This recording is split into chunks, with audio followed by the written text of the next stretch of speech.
prediksi soal seleksi P3K Teknis Asisten Apoteker terampil terbaru 2024. Prediksi soal ini berdasarkan PRMENP NRB nomor 347 tahun 2024.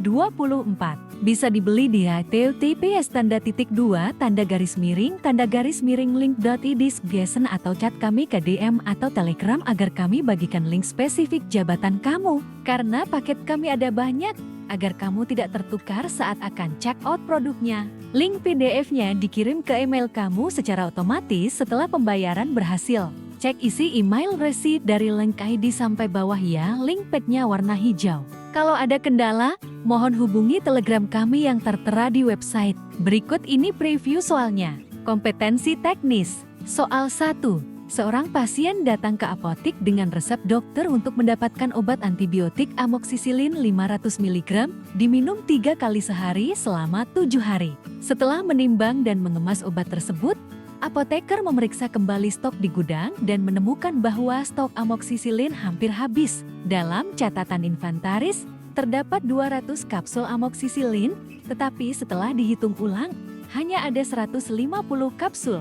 Hal ini menyebabkan pasien hanya menerima obat untuk 3 hari. Apoteker meminta Anda, sebagai asisten apoteker, untuk pertama mengisi laporan penggunaan amoksisilin. Kedua, menghitung ulang kebutuhan stok berdasarkan pengeluaran rata-rata 50 kapsul per hari. Ketiga, mengajukan pemesanan ulang ke distributor. Pertanyaan: jika pemesanan dilakukan hari ini dan membutuhkan waktu 2 hari untuk pengiriman, berapa jumlah kapsul yang perlu dipesan agar stok mencukupi untuk 10 hari ke depan? A. 500 kapsul. B. 550 kapsul. C. 600 kapsul. D. 650 kapsul. E.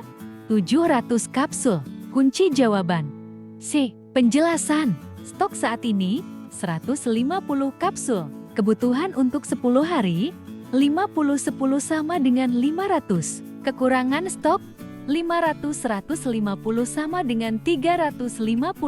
Dengan tambahan 2 hari pengiriman, kebutuhan total menjadi di atas 350-52-600. Pilihan lain salah karena tidak memperhitungkan waktu pengiriman atau kebutuhan 10 hari penuh. Kompetensi manajerial. Soal 1. Anda adalah koordinator tim logistik farmasi di sebuah rumah sakit. Salah satu anggota tim Anda, Rina, menyarankan perubahan tata letak penyimpanan alat kesehatan di gudang agar mempermudah akses.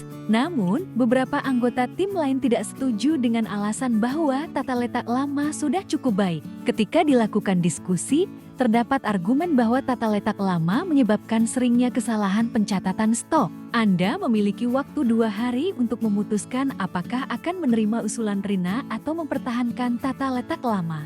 Jika Anda mempertimbangkan efektivitas kerja dan efisiensi waktu, tindakan apa yang akan Anda ambil? A. Mempertahankan tata letak lama agar tidak mengganggu rutinitas tim. B. Mengadakan uji coba tata letak baru selama seminggu dan mengevaluasi hasilnya. C. Meminta semua anggota tim untuk memberikan masukan tertulis sebelum memutuskan. D. Segera mengubah tata letak sesuai usulan Rina karena idenya logis. A. Menunda keputusan hingga ada keluhan resmi dari staf gudang. Kunci jawaban B.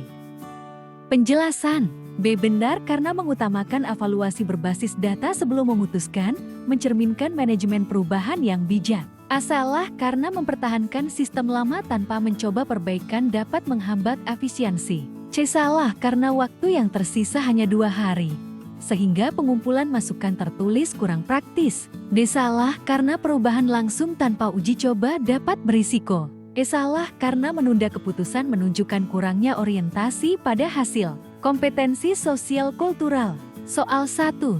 Anda bekerja sebagai tenaga teknis di apotik rumah sakit yang melayani masyarakat dengan latar belakang budaya beragam. Suatu hari, seorang pasien lansia dari komunitas adat lokal datang dengan resep obat yang harus diminum 3 kali sehari. Pasien terlihat kesulitan memahami bahasa Indonesia dan tampak bingung dengan penjelasan Anda. Ketika Anda mencoba menjelaskan kembali, pasien meminta bantuan cucunya yang lebih muda untuk menerjemahkan. Namun, cucunya juga tidak sepenuhnya memahami prosedur yang Anda jelaskan. Pertanyaan: Apa langkah terbaik untuk memastikan pasien memahami penggunaan obat dengan benar? A. Mencetak panduan tertulis dalam bahasa Indonesia dengan gambar pendukung. B. Meminta bantuan staf lain yang lebih berpengalaman dalam berkomunikasi dengan pasien. C. Menyediakan penjelasan dalam bahasa lokal dengan bantuan penerjemah jika memungkinkan. D. Menyerahkan tanggung jawab pemahaman kepada pasien dan keluarganya. A. Mengurangi kompleksitas dosis menjadi lebih sederhana tanpa meminta konfirmasi dokter. Kunci jawaban. C. Penjelasan. C. Benar karena menggunakan bahasa lokal menunjukkan empati dan memastikan pasien memahami instruksi dengan tepat. A. Salah karena pasien lansia mungkin mengalami kesulitan membaca meskipun ada panduan visual. B. Salah karena menyerahkan tugas ke staf lain tidak menyelesaikan masalah komunikasi langsung. D. Salah karena tanggung jawab komunikasi tetap ada di pihak apotik. E. Salah karena mengubah dosis tanpa persetujuan dokter melanggar etika profesi. Wawancara. Pertanyaan 1. Dalam pekerjaan Anda sebagai asisten apoteker, bagaimana Anda menangani situasi ketika rekan kerja Anda menawarkan untuk mempermudah proses distribusi obat tanpa mengikuti prosedur resmi untuk mengejar target waktu? Bagaimana Anda memastikan bahwa integritas tetap terjaga? Saran jawaban terbaik. Saya akan menolak tawaran tersebut dengan sopan, sambil menjelaskan pentingnya mengikuti prosedur resmi untuk memastikan keamanan dan kualitas pelayanan. Saya akan mengingatkan rekan kerja bahwa pelanggaran prosedur dapat berdampak pada keselamatan pasien dan reputasi apotik. Jika rekan kerja tetap bersikeras, saya akan melaporkan hal ini kepada atasan sesuai dengan mekanisme yang berlaku. Dalam jangka panjang, saya akan mendorong diskusi tim untuk mengevaluasi proses kerja, sehingga efisiensi dapat ditingkatkan tanpa mengorbankan kepatuhan terhadap prosedur. Terima kasih sudah menonton.